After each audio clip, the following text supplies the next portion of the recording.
নমস্কার বন্ধুরা, আপনাদের সকলকে স্বাগত জানাই আমার চ্যানেল নবান্নের সমাহারে। আজ আবারও আরেকটা নতুন স্বাদের ভিডিও নিয়ে আমি আপনাদের সামনে হাজির হয়েছি। এই গরমের সময় কিন্তু বাজারে পাকা আম উঠে গেছে। পাকা আম দিয়ে আজকে আমি আপনাদের সাথে শেয়ার করতে চলেছি পাকা আমের নরম তুলতুলে স্পঞ্জি রসগোল্লা। এই রেসিপিটা বানানো যতটা সহজ, খেতে হয় ততটাই সুস্বাদু। এই রসগোল্লাগুলো যেভাবে বানাচ্ছি সেভাবে যদি আপনারাও বানান, সেই রকম উপকরণ দিয়ে যদি বানান, তাহলে কিন্তু আপনাদের রসগোল্লাগুলো একেবারে নরম তুলতুলে স্পঞ্জি হবে। এইভাবে একবার বাড়িতে বানিয়ে দেখবেন, খেতে কিন্তু দুর্দান্ত হয়। তাহলে চলুন বেশি কথা না বাড়িয়ে আজকে এই নরম তুলতুলে আমের রসগোল্লার রেসিপিটা শুরু করা যাক। রেসিপিটা বানানোর জন্য এখানে আমি নিয়ে নিয়েছি 1 কেজি দুধের ছানা।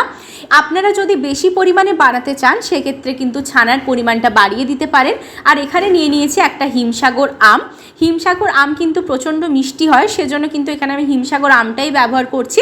আপনারা অন্যান্য আমও ব্যবহার করতে পারেন। এবার দেখুন, আমি আমের খোসা ছাড়িয়ে নিয়ে চলে এসেছি। এবার একটা ছাঁকনির সাহায্যে কিন্তু এইভাবে এর পাল্পটা আমি বের করে নেব।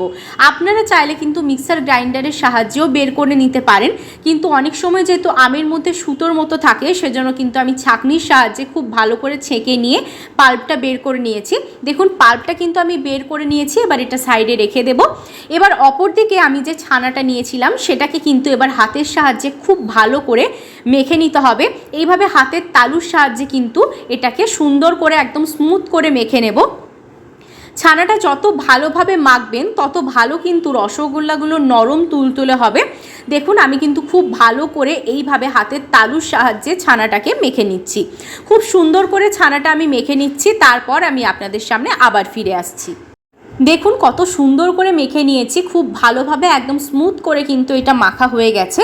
এবার যে আমের পাল্পটা আমি বের করেছিলাম সেখান থেকে 1 চামচ মতো পাল্প আমি দিয়ে দিচ্ছি এই ছানার মধ্যে। এবার এর সাথে এটাকে খুব ভালো করে আমি মেখে নেব। আপনারা চাইলে কিন্তু এখানে হলুদ ফুড কালার ব্যবহার করতে পারেন, কালারটা ভালো আসবে, কিন্তু এখানে আমি কোনো রকম ফুড কালার ব্যবহার করিনি। আপনারা যদি আমের পাল্প দিয়েও ছানাটা মাখেন, কালার কিন্তু ভালোই আসবে। তবে একান্তভাবেই যদি আপনারা চান যে ফুড কালার ব্যবহার করবেন, সেক্ষেত্রে ব্যবহার করতে পারেন। ভালো করে মাখা হয়ে যাওয়ার পর এবার এই ডোটার থেকে অল্প অল্প নিয়ে আমি কিন্তু এইভাবে গোল গোল করে নিচ্ছি। ঠিক যেভাবে রসগোল্লাগুলো হয় সেইভাবে আমি করে নিচ্ছি। আমি কিন্তু অতিরিক্ত বড় করছি না, আবার একদম ছোট করছি না। আমি মাঝারি সাইজের কিন্তু রসগোল্লাগুলো করে নিচ্ছি।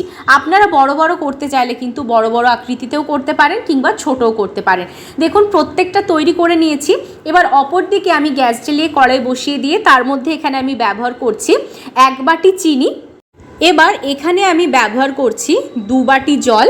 এখানে কিন্তু জলের পরিমাণটা একটু বেশি দিতে হবে, যেহেতু এখানে আমি 1 বাটি চিনি দিয়েছি, সেজন্য এখানে আমি 2 বাটি জল ব্যবহার করছি। এবার এখানে কিন্তু আমি ভালোভাবে এই চিনির শিরাটা তৈরি হওয়া পর্যন্ত অপেক্ষা করব। এখানে কোনো রকমভাবে আমি 1 তার 2 তার করছি না, বা চটচটে শিরাও তৈরি করছি না, শুধুমাত্র চিনিটা মেল্ট হওয়া অবধি অপেক্ষা করছি। এবার অপর দিকে দেখুন, আমি যে আমের পাল্পটা তৈরি করে রেখেছিলাম, বাকি যে আমের পাল্পটা রয়েছে সেটা কিন্তু এর সাথে আমি মিশিয়ে দিচ্ছি। দিয়ে ভালো করে কিন্তু এটা আমি হতে দেব। পাল্পটা মিশিয়ে দিয়ে এটাকে ভালো করে একটু ফুটিয়ে নিচ্ছি সময় নিয়ে। দেখুন, খুব ভালোভাবে কিন্তু এটা ফুটে উঠেছে। এবার এর মধ্যে আমি দিয়ে দিচ্ছি তৈরি করে রাখা রসগোল্লাগুলোকে দিয়ে এটাকে কিন্তু আমি ফুটিয়ে নেব। সমস্ত রসগোল্লাগুলো এর মধ্যে আমি দিয়ে দিলাম। এবার এটাকে কিন্তু আমি আধ ঘন্টার জন্য একদম হাই ফ্লেমে ঢাকা দিয়ে ফুটিয়ে নিচ্ছি। হাই ফ্লেমে কিন্তু এখানে ফোটাতে হবে, এখানে কিন্তু লো টু মিডিয়াম ফ্লেম রাখলে হবে না। এবার দেখুন, ফিরে এলাম আমি আধ ঘন্টা পর।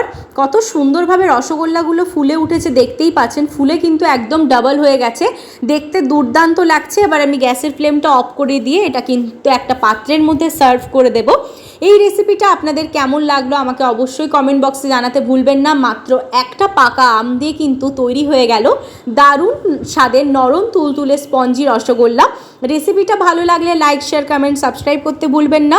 ফেসবুক পেজ থেকে দেখলে পেজটা ফলো করতে ভুলবেন না। আমার পরিবারের নতুন সদস্য হয়ে ইউটিউবে থাকলে অবশ্যই কিন্তু সাবস্ক্রাইব করে দেবেন। আবার দেখা হচ্ছে নতুন একটা রেসিপির সাথে।